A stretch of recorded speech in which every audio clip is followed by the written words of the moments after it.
Equatorial Guinea, కిన్షాసా Congo మరియు democratic republic కాంగోలోని అనేక పెద్ద వర్తమాన సంఘాలలో నాయకులు ఉత్తమ ఉద్దేశాలతో టాంజానియా మరియు అనేక ఇతర దేశాలు సంఘాలను ఏకతాటిపైకి తీసుకురావడానికి సంస్థలను నిర్మిస్తున్నాయి. ఆపై ప్రభుత్వంతో ఒకే సంస్థగా నమోదు చేసుకుంటున్నాయి. దేవుడు తన సంఘం నిర్వహించడానికి ఒక మానవ గుంపుతో ఒక సంస్థను సృష్టించకూడదని దేవుడు కోరుతున్నాడు. అది దేవుని ఆలోచన కాదు. సహోదరుడు బ్రెన్హామ్ మనల్ని నడిపించడానికి సేవకుల గుంపుతో ఒక సంస్థను సృష్టించినందుకు నేను చాలా సంతోషంగా ఉన్నాను. ఇది జరుగుతుందని ఆయన చెప్పినందున టేపులో ప్రస్తావించబడిన సోదరులు కూడా మనం ఈ రాత్రి ప్రారంభించినట్లయితే నేను ఇక్కడ ఒకరిని ఎంచుకుంటే మరియు మేము సిద్ధాంతంపై అంగీకరిస్తాము. సరిగ్గా మేము ఒక చిన్న గుంపును ప్రారంభిస్తాము. ఈ రోజు నుండి 1 సంవత్సరం తర్వాత మనకు అక్కడ చాలా మంది రిక్కీలు ఉంటారు. ఎందుకని? ఇది సిగ్గుచేటు. అది నిజమే. వారు పరాన్న జీవుల వలె వస్తారు. మీరు వారిని దూరంగా ఉంచలేరు. కాబట్టి ఇది ఎప్పుడూ దేవుని పని కాదు. దేవుడు మారలేడు. ఆయన ఒక్క వ్యక్తితో వ్యవహరిస్తాడు. ఆయన యుగయుగాలుగా దీనిని చేశాడు. ఆయన ఎల్లప్పుడూ దీనిని చేశాడు. ఆమేన్. ఒక్క వ్యక్తి, ఒక వ్యవస్థ కాదు.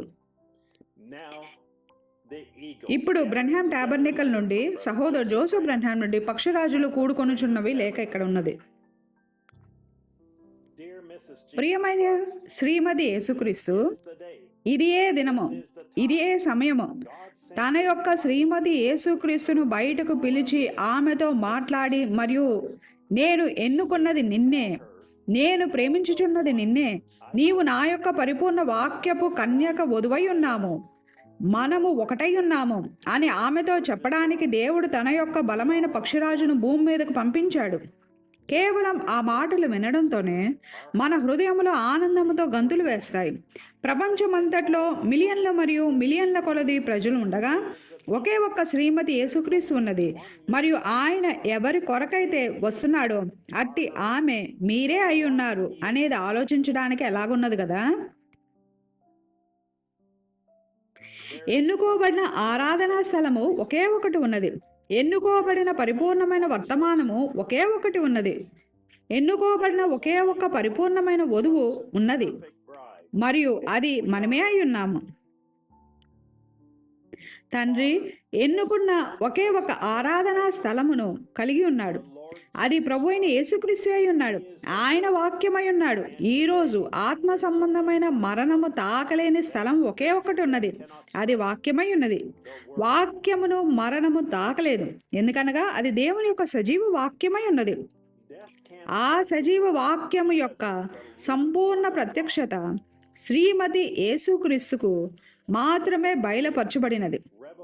ఎక్కడికైతే శ్రీమతి యేసుక్రీస్తు వెళ్ళి మరియు పరిపూర్ణ వాక్యము పలుకబడుటను వినగలదో అట్టి స్థలము ఒకే ఒకటి ఉన్నది. దేవుని యొక్క స్వరముగా ఉండుటకు ఎన్నుకోబడిన ప్రవక్త ఒకే ఒక్కడు ఉన్నాడు. శ్రీమతి యేసు వెళ్ళి మరియు యెహోవా ఇలాగూ సెలవిచ్చుచున్నాడును వినగల స్థలము ఒకే ఒక్కటి ఉన్నది. అది ప్లేను నొక్కడమే అయి ఉన్నది. అస్తమయ కాలమున వెలుగు కలుగును. ఆరాధించడానికి దేవుడు ఎన్నుకున్న ఒకే ఒక్క స్థలము. ఈ వర్తమానం ఎందుకు వచ్చినది? ఆయన ఏమి చేయబోతున్నాడు? మరియు ఆయన దినములో అస్తమయ కాలమున వెలుగు కలుగును. మరియు ఏమిటి? అరణ్యము గుండా ఇశ్రాయేలీలను నడిపించిన అదే అగ్నిస్తంభం యొక్క సూచన ద్వారా ఆయన యొక్క పిల్లలను తిరిగి గృహమునకు అసలైన వాగ్దాన దేశమునకు స్వాగతించుటకై ఉన్నది. ఆమె భర్త యొక్క స్వరము ఆమెతో మాట్లాడుటను వినుచు మరియు వెంబడించడానికి ఆయన యొక్క వధువు ఎంత జాగ్రత్తగా ఉండవలసి ఉన్నది కదా. మనము ఎక్కడికైతే వెళ్ళి మరియు 100% నిశ్చయతను కలిగి ఉండగలమో అట్టి స్థలము ఒకే ఒకటి ఉన్నది. మనము మన నిత్యమైన గమ్యమును ఆధారము చేసుకున్నట్టు స్వరము ఒకే ఒక్కటి ఉన్నది. శ్రీమతి యేసుక్రీస్తు తాను టేపులలో వింటున్న మాటలు ఆమె భర్త యొక్క మాటలని నమ్ముతుంది.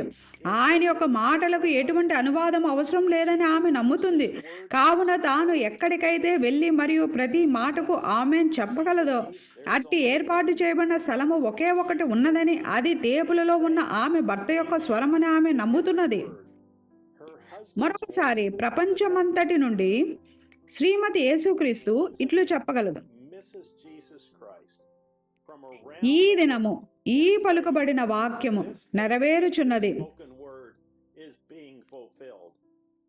ప్రియమైన దేవా, ఆ దిగువన టూసాన్ ఎడారులలో, ఇంకా కాలిఫోర్నియాలో, పైన నవాడాలో మరియు ఇడహలో, ఆ తూర్పు ప్రాంతమున మరియు చుట్టుప్రక్కల దిగువన టెక్సాస్లో ఈ ఆహ్వానం ఇవ్వబడుతుండగా ప్రజలు చిన్న సంఘములలో, పెట్రోల్ బంకులలో, గృహములలో కూర్చొని వింటున్నారు.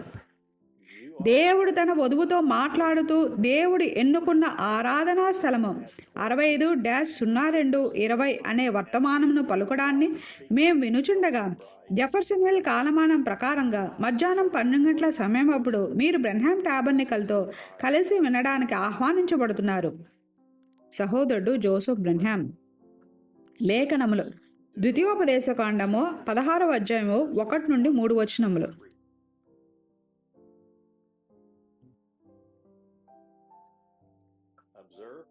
అబీబు నెలను ఆచరించి నీ దేవుడైన యెహోవాకు పస్కా పండుగ జరిగింపవలెను.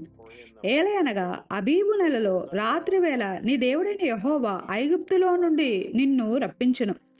యెహోవా తన నామమును స్థాపించుటకై ఏర్పరచుకున్న స్థలములోనే నీ దేవుడైన యెహోవాకు పస్కాను ఆచరించి గొర్రె మేకలలో గాని గోవులలో గాని బలి అర్పింపవలను. పస్కా పండుగలో పొంగిన దేనినైనను తినకూడదు. నీవు త్వరపడి ఐగుప్తు దేశంలో నుండి వచ్చితివి కదా. నీవు ఐగుప్తు దేశంలో నుండి వచ్చిన దినమును నీ జీవితంలన్నిట్లో జ్ఞాపకము చేసుకున్నట్లు బాధను స్మరణకు తెచ్చు పొంగని ఆహారమును 7 దినములు తినవలెను.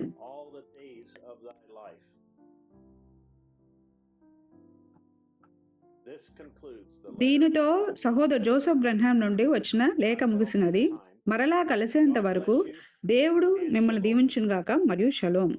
www.branham.org/en/apps and www.svfellowship.info